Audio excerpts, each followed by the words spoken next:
Assalamualaikum warahmatullahi wabarakatuh. Halo anak-anak semua.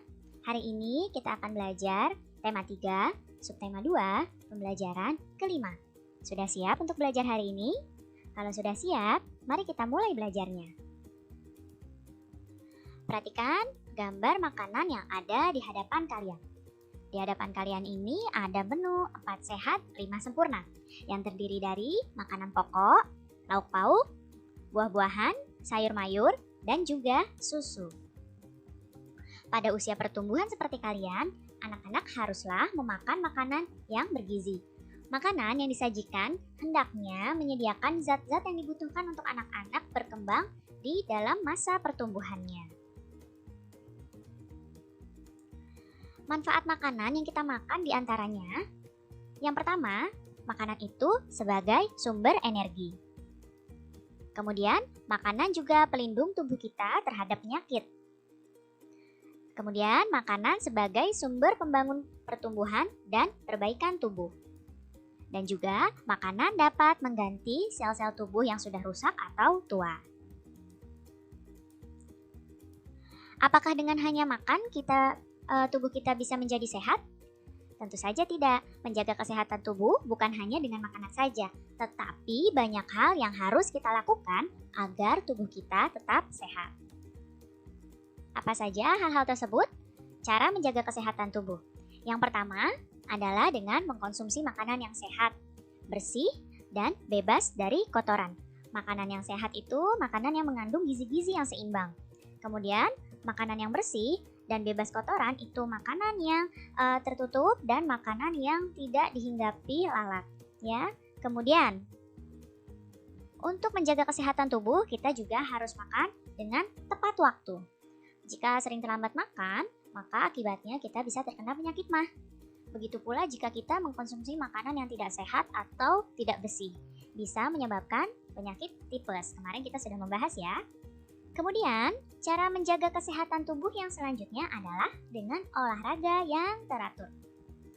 Ya, setiap pagi kita berolahraga agar tubuh kita tetap sehat. Kemudian, cara menjaga kesehatan selanjutnya adalah dengan lingkungan yang sehat. Dengan lingkungan yang sehat, maka tubuh kita pun akan lebih baik pula kesehatannya. Jadi, ini adalah cara untuk menjaga kesehatan tubuh kita. Lihat di sini ada gambar anak yang sedang sakit perut bahkan sampai masuk ke rumah sakit. Nah, kemarin kalian telah mempelajari gangguan pada sistem pencernaan manusia. Adanya gangguan penyakit menyebabkan organ pencernaan tidak bisa berfungsi secara maksimal. Apa saja penyebab gangguan pada organ pencernaan manusia? Yang pertama, penyebabnya karena makan yang tidak teratur. Nah, makan yang tidak teratur ini bisa menyebabkan penyakit MAH, ya. Kemudian yang selanjutnya, mengkonsumsi makanan dan minuman yang tidak bersih. Mengkonsumsi makanan dan minuman yang tidak bersih bisa menyebabkan diare, bisa juga menyebabkan tifus dan juga menyebabkan kolera. Kemudian yang bisa menyebabkan gangguan organ pencernaan adalah mengkonsumsi makanan yang telah basi. Ini berbahaya ya bagi pencernaan kita. Kemudian penyebabnya yang lain adalah kurang mengkonsumsi makanan yang berserat. Nah, jika kurang mengkonsumsi makanan yang berserat, maka akibatnya bisa sembelit atau konstipasi. Dan penyebab gangguan pencernaan selanjutnya terlalu banyak mengkonsumsi makanan pedas. Mengkonsumsi makanan pedas itu boleh, tapi jangan berlebihan. Jika berlebihan, maka pencernaan kita pun akan terganggu. Jadi, ini adalah beberapa penyebab gangguan pada organ pencernaan manusia. Nah, lihat di sini ada anak-anak yang sedang menonton TV dan di TV-nya ada iklan yang mengajak untuk melakukan gerakan 3M.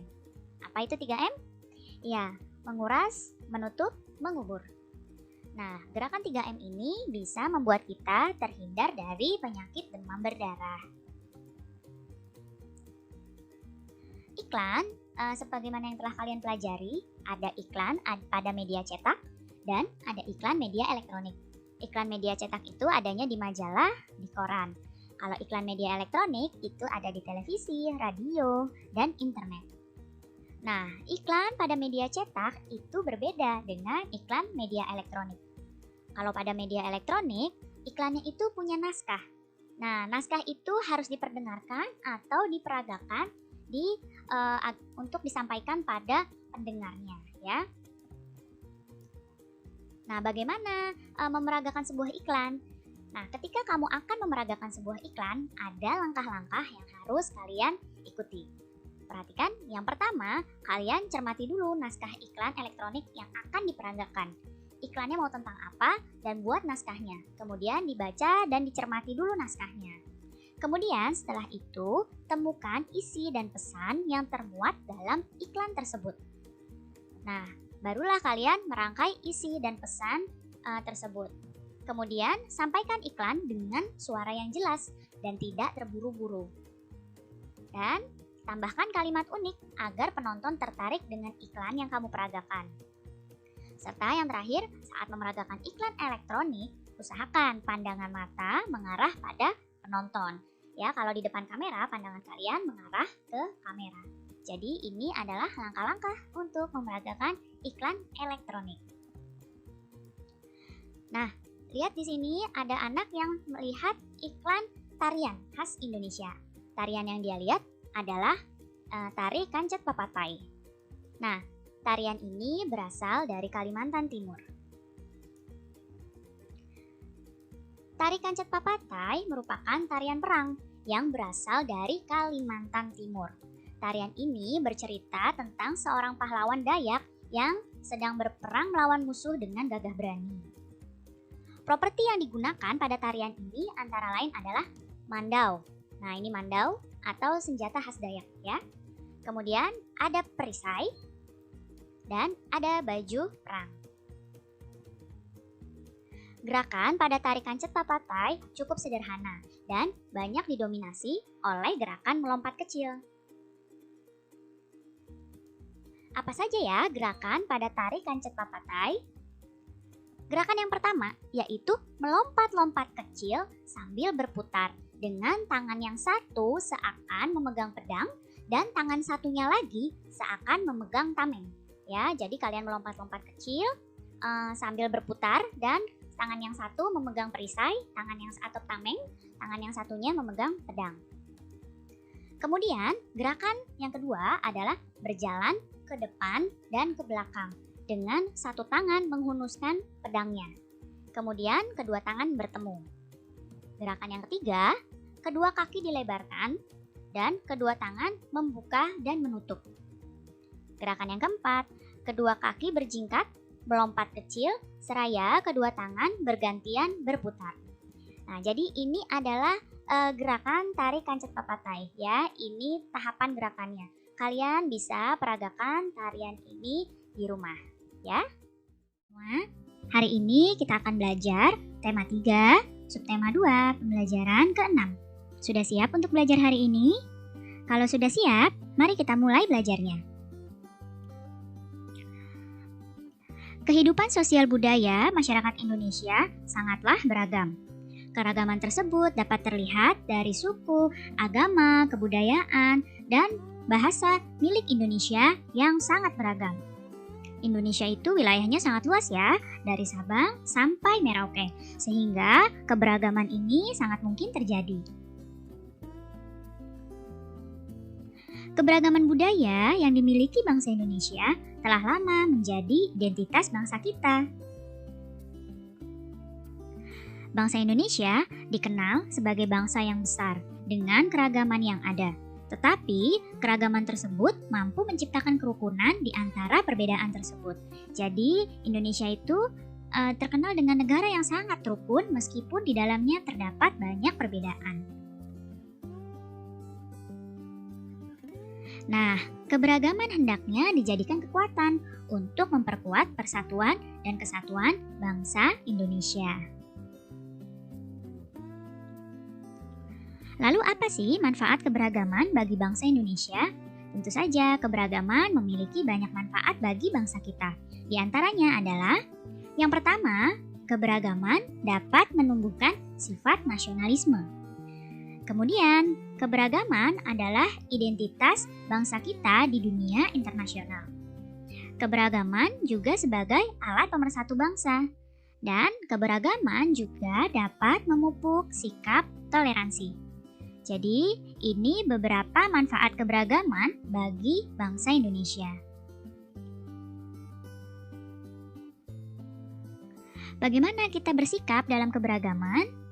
Nah, ini adalah beberapa contoh sikap yang harusnya kita lakukan ketika berada dalam keberagaman.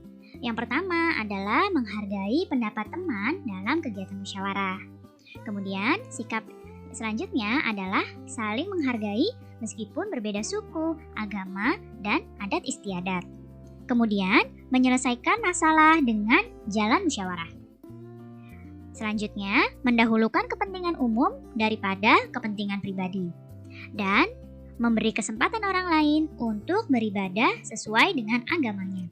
Jika sikap-sikap ini terus kita jalankan, tentu saja keberagaman akan terus menciptakan kerukunan bagi bangsa kita.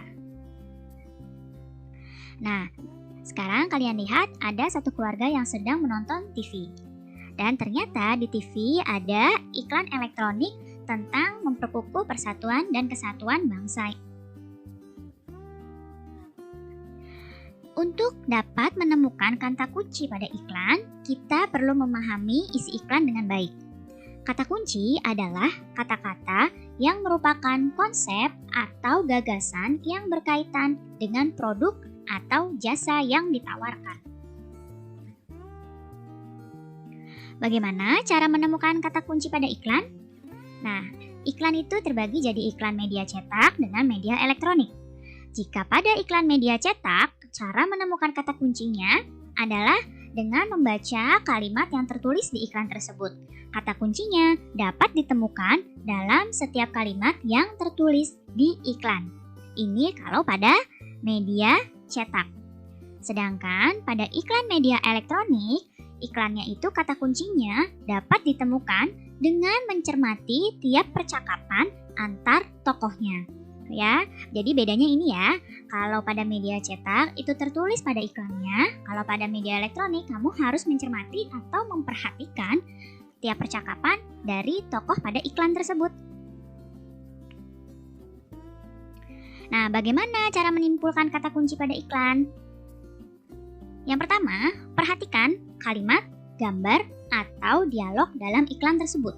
Ya, jika pada iklan media cetak kalian perhatikan kalimat dan gambarnya, jika iklan pada media elektronik kalian perhatikan dialog dalam iklan tersebut.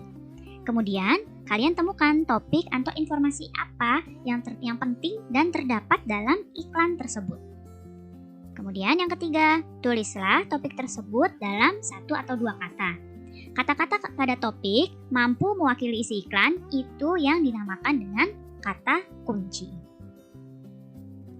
Baik anak-anak, cukup sekian ya penjelasan Ibu kali ini. Mudah-mudahan kalian paham dan mengerti. Terima kasih anak-anak semua. Sampai jumpa lagi. Wassalamualaikum warahmatullahi wabarakatuh.